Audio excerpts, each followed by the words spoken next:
Muito bem-vindo, muito bem-vinda ao canal Minuto OAB. Que bom ter você aqui conosco. Vamos falar sobre o que hoje, hein? Recurso em sentido estrito.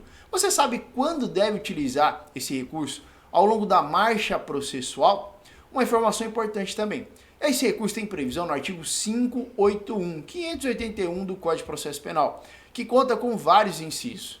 Contudo, em que pese a previsão dentro do artigo 581, alguns incisos ali não é cabível o recurso em sentido estrito, apesar de estar dentro do artigo 581.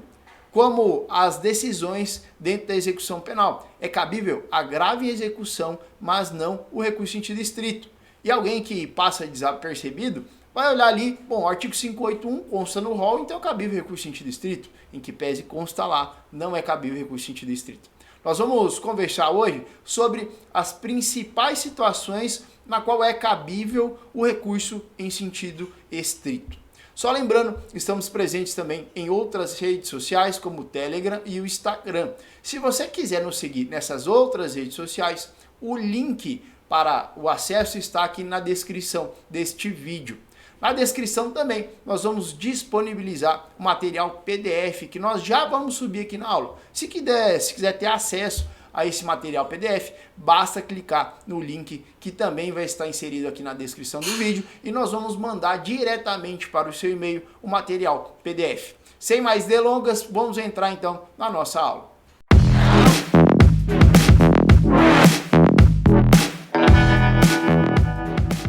Recurso em sentido estrito. Qual a previsão dele dentro do Código de Processo Penal? Artigo 581. Lá você vai observar que é cabível recurso em sentido estrito, artigo 581, e existem vários incisos dentro desse artigo. Tá? Algumas ressalvas iniciais, é um recurso que só é admitido nas hipóteses do artigo 581, ou seja, é um rol taxativo. Este recurso é cabível apenas contra decisões proferidas por juiz singular, não sendo cabível contra decisões de tribunais. Então, duas situações importantes já para você ficar atento. O recurso em sentido estrito, ele é cabível apenas contra decisões de juízes singulares, ou seja, juiz de primeira instância, não é cabível contra acórdãos, que são decisões dos tribunais superiores, que são órgãos colegiados. Outra informação importante também, o recurso em sentido estrito, lá do artigo 581, é um rol taxativo, então você não pode estender a utilização do recurso em sentido estrito para qualquer outra hipótese ou situação que não esteja presente dentro do artigo 581. Não está dentro do artigo 581, não vai ser cabível o recurso em sentido estrito. Portanto, rol taxativo. Continuando, importante, contra a sentença condenatória ou absolutória, o recurso cabível é o de apelação e não o recurso em sentido estrito. Isso aqui é bem simples também. O artigo 593 prevê o recurso de apelação, 593.1, contra sentenças absolutórias ou condenatórias. Então, contra a decisão, a sentença, você não vai usar recurso em sentido estrito. Mais adiante, o artigo 593, parágrafo 4º do Código de Processo Penal, prevê que quando for cabível a apelação, o recurso em sentido estrito não poderá ser utilizado. Artigo 593, caberá apelação no prazo de 5 dias, e parágrafo 4º, quando cabível a apelação, não poderá ser usado o recurso em sentido estrito, ainda que somente de parte da decisão recorrida. Tudo bem? Então, quando for cabível recurso de apelação, você não vai poder usar o rese de maneira subsidiária. Tá? Rol taxativo, você vai ter que observar o artigo 581 do Código de Processo Penal. Deixa eu ver aqui. Outra situação importante também. Dentro do artigo 581, você vai observar que tem alguns incisos que dizem ser possível recurso em sentido estrito contra decisões do juiz lá na execução penal. Ligue o alerta, fique atento. Toda vez que o artigo 581, lá dentro dos incisos, falar que é cabível o recurso em sentido estrito contra a decisão do juiz na execução penal, você vai passar um risco nesse inciso, porque não é cabível o recurso em sentido estrito, mas sim agravo em execução. Tá? Permanecem ainda esses incisos lá no artigo 581, não foram retirados, mas não é cabível o recurso em sentido estrito. Então, vamos lá no seu código, na sua lei, vai lá no artigo 581 e toda vez que você ler lá que é cabível recurso em sentido estrito contra, por exemplo, a decisão que indefere o pedido de livramento condicional. Bom, livramento condicional é concedido aonde? De execução penal. Então, não é cabível o recurso em sentido estrito, mas sim agravo em execução. Tá? Então, leiam os incisos lá do artigo 581, toda vez que falar que é cabível o rese contra uma decisão que é tomada lá na execução penal, você vai riscar, porque não é cabível o recurso em sentido estrito, mas sim agravo em execução. Falou em execução penal, você vai recorrer da decisão do juiz que indeferiu, por exemplo, um pedido de progressão de regime, agravo em execução. Esse é o recurso que você vai utilizar na execução penal e não o recurso em sentido estrito. Outra consideração importante é que alguns incisos do artigo 581 não são mais passíveis de recurso em sentido estrito, pois devem ser contestados por meio de agravo em execução. Assim, toda decisão proveniente do juiz das execuções será impugnada por meio de agravo em execução. Tá? Eu acabei de falar uma ressalva importante. Vamos entrar nas principais hipóteses de cabimento do recurso em sentido estrito, quando durante a marcha processual você vai poder fazer uso do recurso em sentido estrito. Vamos lá. Não recebimento da peça acusatória. E por que eu não coloquei aqui, em vez de peça acusatória, diretamente a denúncia? Porque lembrando, a peça acusatória pode ser tanto a denúncia como a queixa-crime.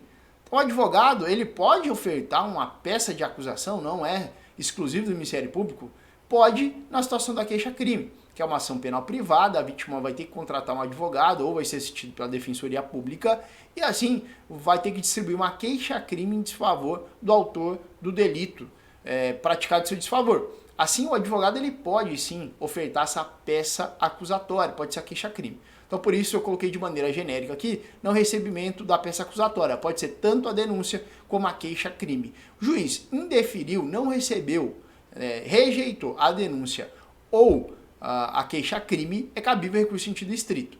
Esse é o recurso cabível diante dessa situação. O que você tem que ficar atento dentro dessa rejeição da peça acusatória? Essa súmula aqui, 707 do STF. O que vai acontecer? Quando for interposto o rese, recurso em sentido estrito, imagina só, o juiz rejeitou a queixa ou a denúncia. O advogado que promoveu a queixa-crime ou o promotor, não concordando com a decisão do juiz, interpõe recurso em sentido estrito. Até aí tudo bem. Mas qual é a obrigatoriedade? Bom, como o réu ele não foi citado, até porque o processo não foi recebido, a denúncia, por isso não se instaurou o processo, ele nem sabe que tem um processo em seu desfavor. E o promotor ou advogado querendo, ao contrário da decisão, que essa peça acusatória seja recebida ao invés de rejeitada, vai interpor esse recurso.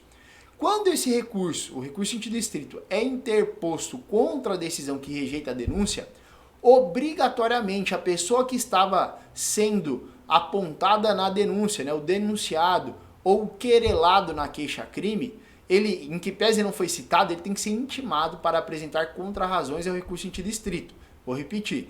Se o promotor ou advogado entrar com recurso em sentido estrito não concordando com a decisão do juiz que rejeitou a denúncia, vai ter que pegar, ver quem que é o querelado, o autor do crime de ação penal privada, ou ver quem que é o denunciado, quem que o promotor acusou do cometimento daquele crime, e em que pese ele não foi citado, porque o juiz não recebeu o processo, ele vai ter que ser intimado para apresentar contra-razões ao recurso em sentido estrito. Ele vai ter que apresentar as razões pela qual ele acredita que aquela decisão deve ser mantida e vai juntar para subir à instância superior. Então é obrigatório, o juiz não pode passar por cima desse comando normativo da súmula 707 do STF.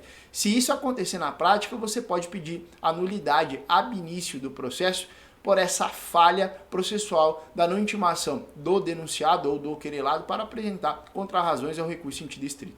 Tá? Então aqui, súmula 707, constitui nulidade a falta de intimação do denunciado ou querelado para oferecer contra-razões ao recurso interposto da rejeição da denúncia, não a suprindo a nomeação de defensor dativo.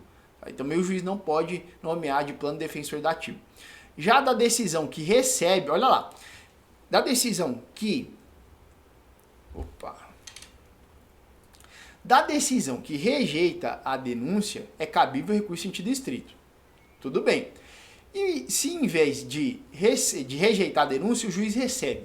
Da decisão que recebe a denúncia ou queixa, cabe recurso, o Código de Processo Penal não prevê um recurso específico.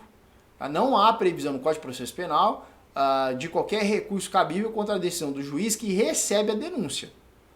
É só cabível o recurso em sentido estrito da decisão que rejeita a denúncia ou queixa, mas da decisão que recebe, a denúncia ou queixa, não é cabível nenhum recurso específico. Contudo, o que você pode utilizar de maneira excepcional? Você pode impetrar um habeas corpus.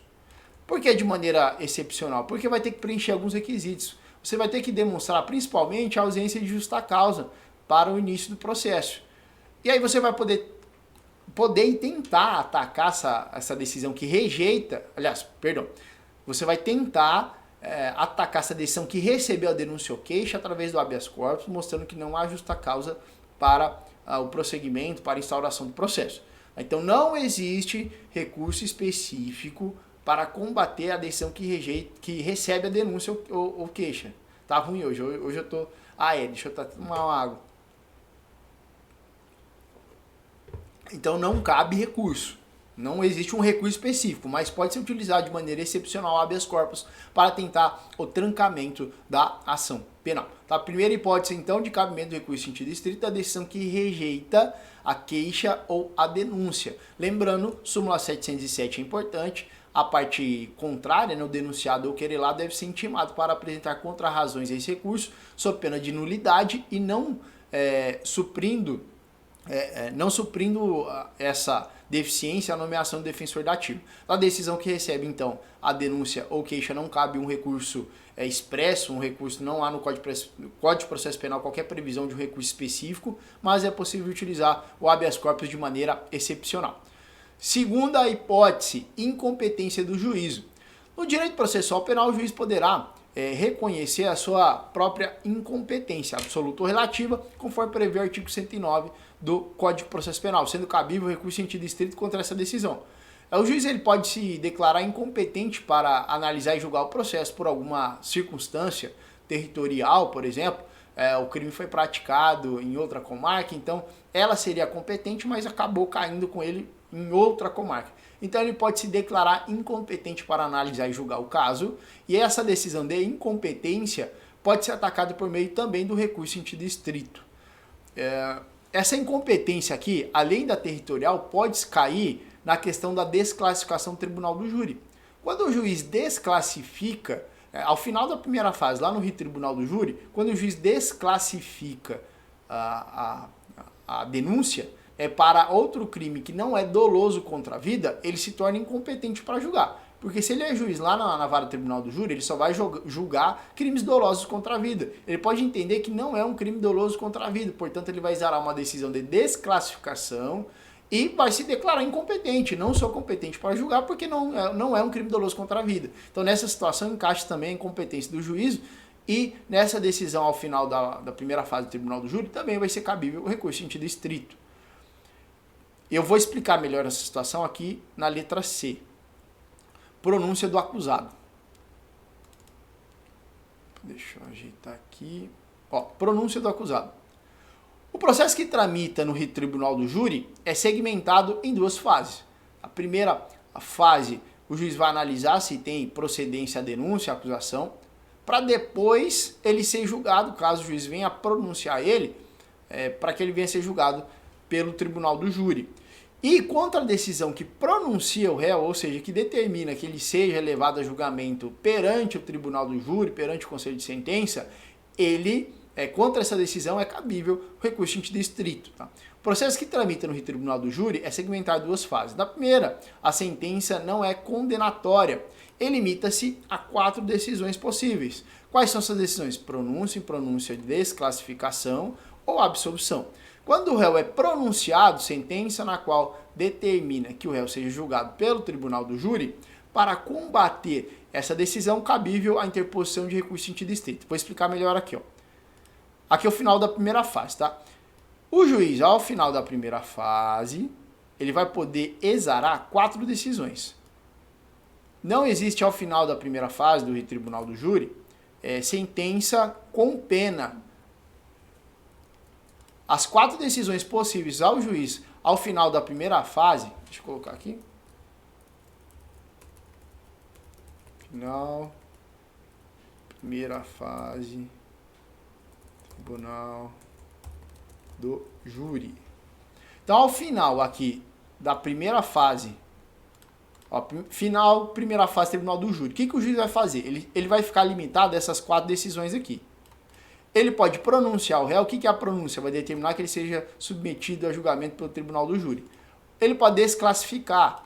Ele vai falar, olha, esse crime não é doloso contra a vida, portanto eu sou incompetente para analisar e julgar o caso, vai determinar a remessa desse processo a uma vara residual competente para analisar e julgar o caso. Então, contra essas decisões aqui, ó, de pronúncia, que determina que o réu seja julgado pelo tribunal do júri, e contra essa decisão de desclassificação, é cabível o recurso em sentido estrito, tá? O rese, tá? A gente chama de rese, recurso em sentido estrito, o rese. Já com relação às outras duas decisões possíveis ao final do tribunal do júri, que é a impronúncia, que ele verifica e que não há elementos mínimos que liguem a autoria ou que de fato o crime tenha ocorrido, ele pode impronunciar o réu. Ou se existe prova concreta de que o réu ele não praticou o delito, ele também pode ser absolvido. Contra essas duas decisões aqui, cabe recurso de apelação. Tá? Contra a impronúncia e absolvição, recurso de apelação. Contra a decisão de pronúncia e desclassificação, recurso em sentido estrito. Tá? Esse aqui é o procedimento. Ao final da primeira fase, então, do tribunal do júri, o juiz vai ficar limitado a essas 4 decisões e esses são recursos cabíveis ao final da primeira fase do tribunal do júri com relação a cada uma dessas decisões, certo? Então, nossa terceira possibilidade, terceira possibilidade com relação à interposição do recurso em sentido estrito. A nossa quarta possibilidade, letra D, decisão que decretar ou não a extinção da punibilidade. A extinção da punibilidade está prevista lá no artigo 107 do Código Penal. Então, se o juiz verificar que ocorreu alguma das situações lá do artigo 107 do Código Penal, ele pode decretar a extinção da punibilidade. E contra essa decisão, vamos dizer que o juiz analisa lá e olha, ocorreu a extinção da punibilidade e dá essa decisão. Com base no artigo 107, ocorreu alguma das hipóteses lá. Se uma das partes verificar que de fato não ocorreu essa extinção da punibilidade por aquela razão invocada pelo magistrado, pode o promotor entrar com recurso em sentido estrito para atacar essa decisão, tentando reformar a decisão, dizendo que não houve a extinção da punibilidade, para que o processo também continue. Então, contra a decisão que decretar ou não a extinção da punibilidade, cabe o rese. Pode ser que a defesa peça ao magistrado também. Doutor, ocorreu a extinção da punibilidade com base no artigo 107 do Código Penal, inciso tal, portanto eu quero que seja decretada a extinção da punibilidade. O magistrado dá uma decisão dizendo que não houve extinção da punibilidade no caso. Também cabe o recurso em sentido estrito? Sim. Então, da decisão que decretar ou não a extinção da punibilidade. Então não é só quando ele decreta. Quando ele decreta e não decreta também. Pode ser que a defesa faça esse pedido para ele e ele não decrete. Então, cabe também nessa situação recurso em sentido estrito.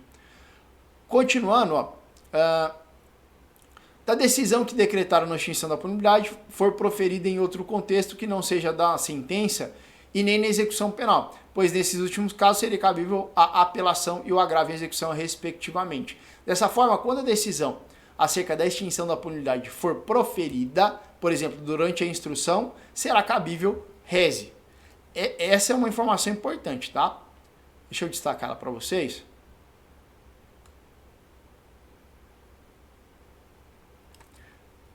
Se o seu pedido de extinção da punibilidade foi feito lá no tribunal do júri, perdão, estou confundindo tudo. Se o seu pedido de extinção da punibilidade foi feito na sentença, lá antes da sentença, em sede de alegações finais. Em sede de alegações finais, você suscitou que deveria ser reconhecido, decretada a extinção da punibilidade com base no artigo 107 do Código Penal, dos incisos lá. O que vai acontecer nessa situação? Como você está em sede de alegações finais e o juiz negou esse pedido através da sentença, aí é cabível recurso de apelação. E se você pedir a extinção da punibilidade lá na fase de execução penal e também não é acatado, cabe agravo e execução. Então, quando vai ser cabível o recurso em sentido estrito contra a decisão que decreta ou não a extinção da punibilidade? Quando esse pedido for feito ao longo da instrução. Se você fizer esse pedido em memoriais ou alegações finais e ele é negado na sentença, cabe recurso de apelação e não recurso em sentido estrito. Se o seu pedido foi feito lá na execução penal e o juiz nega, é cabível agravo e execução. O rese contra a decisão que decretou ou não a extinção da punibilidade é cabível na situação quando esse pedido é feito durante a instrução, não em sede de alegações finais e quando ele é negado na sentença ou na execução penal. Mais uma vez, se for negado na sentença, recurso de apelação; se for negado na execução penal, agrava a execução. Tá? A decisão, o recurso em sentido estrito contra a decisão que decretou a extinção da punibilidade vai ser cabível quando esse pedido for feito ao longo da instrução. No meio da instrução você pede, o juiz nega, recurso em sentido estrito. Tá? Não é cabível, então, em sede de alegações ou memoriais, quando o juiz nega na sentença ou na execução penal. Nossa quinta possibilidade: da decisão que recusar a homologação a proposta de acordo de não persecução penal, previsto no artigo 28A desta lei. Importante ressaltar aqui, com o pacote anticrime veio a possibilidade do acordo de não persecução penal. Então, preenchidos os requisitos, o promotor pode oferecer esse acordo, o suposto acusado do crime vai entrar em contato com o promotor, vai entender as obrigações que ele deve cumprir, e depois de cumprido, o processo é extinto. Se ele aceitar, o acordo vai ser assinado entre o promotor, o acusado e seu advogado, só que esse acordo ele já não tem eficácia imediata. Ele precisa ser submetido ao juiz, o juiz vai analisar e vai homologar ou não. O juiz pode entender que é incabível o acordo ou não concordar com as obrigações, e ele pode exarar a decisão não homologando o acordo de não persecução penal. Então, contra a decisão do juiz que não homologa o acordo de não persecução penal, você vai poder também promover o recurso em sentido estrito. Tá? É uma atualização recente, de acordo com o pacote anticrime é possível o acordo de não persecução penal, e caso o juiz, o promotor e o acusado advogado celebram esse acordo, mas o juiz venha a não homologar posteriormente, porque é uma formalidade. Depois de assinado, o juiz precisa obrigatoriamente homologar. Se o juiz não homologa, não tem efeito, não tem eficácia esse acordo. E contra a decisão que não homologa esse acordo de não persecução penal já entabulado entre a acusação e o acusado, cabe o recurso em sentido estrito. A segunda recente alteração, promovida pelo pacote anticrime, será possível a celebração de acordo de não persecução penal nos termos do artigo 28A do Código de Processo Penal. Este acordo é promovido entre o acusado e o Ministério Público e posteriormente é submetido ao juiz para homologação. Caso o juiz recuse homologar o acordo, caberá recurso em sentido estrito contra essa decisão. A nossa quinta possibilidade de recurso em sentido estrito. Existem inúmeras possibilidades aqui, mas o intuito dessa aula é trazer para vocês as principais situações na qual será cabível o recurso em sentido estrito. Qual é o prazo para a interposição do recurso em sentido estrito no processo penal? O prazo é de 5 dias para a interposição e 2 dias para as razões. O prazo para a interposição do recurso em sentido estrito é de 5 dias. O recurso deverá ser interposto por meio de petição ou por termo nos autos, conforme o artigo 587 caput do Código de Processo Penal. Após a interposição, o prazo para a apresentação das razões, que são fundamentos pela qual você requer a modificação da decisão já exarada, deverá ser apresentado no prazo de 2 dias. Então, 5 dias para interpor, 2 para razoar. Uma peculiaridade do recurso em sentido estrito é que ele possui juízo de retratação. O juiz, ao receber o rese, exerce o juízo de retratação, podendo de ofício mudar a decisão que havia prolatado. Caso mantenha a decisão tomada, encaminhará o recurso para julgamento na instância superior. Então, essa é outra peculiaridade do recurso em sentido estrito. Prazo, então, 5 dias para interpor, 2 para apresentar as razões. Essa peculiaridade aqui é o juízo de retratação. Quem que é dotado de juízo de retratação? Recurso em sentido estrito, agravo e execução em carta testemunhável. O que é o juízo de retratação? Quando o juiz recebe e analisa o recurso, tanto a interposição como as razões, ele pode exercer o seu juízo de retratação, que é voltar atrás da decisão que ele já tomou. Então, nessa situação, o juiz, por exemplo, recebe o recurso em sentido estrito e vê que a parte de fato tem razão no que diz, ele pode exercer o juízo de retratação, voltar atrás e reformar a decisão dele sem precisar encaminhar esse processo para a instância superior. Então, o juízo de retratação, o magistrado pode voltar atrás da decisão que ele exarou, exercendo o juízo de retratação. Tá? Esse é um dos efeitos do recurso em sentido estrito. Tá? Diferentemente, por exemplo, da apelação, quando o juiz já prolatou a sentença e a parte entra com o recurso de apelação, o juiz não pode mais modificar a sentença dele. ele só verifica os requisitos de admissibilidade do recurso e, na sequência, encaminha ele para a instância superior, para que lá seja analisado e julgado as teses defensivas, mas ele não pode ali modificar. Já o recurso em sentido estrito, agravo de execução e carta testemunhável, o juiz, antes de encaminhar a instância superior, ele pode analisar e, se achar que a partir de fato tem razão, ele pode voltar atrás. Volta atrás, exerce o juízo de retratação, modifica a sua sentença e não precisa encaminhar o processo à instância superior. Tá? Esse é um dos principais efeitos do RES, juízo de retratação. Prazo, então, para interpor 5 e o prazo para apresentação das razões é de 2 dias. Eu espero que vocês tenham gostado da aula de hoje e continuem nos acompanhando. Nas próximas semanas, nós vamos voltar aqui no canal com mais aulas para agregar no seu conhecimento e espero que a gente possa ajudar. Um abraço e até a próxima aula.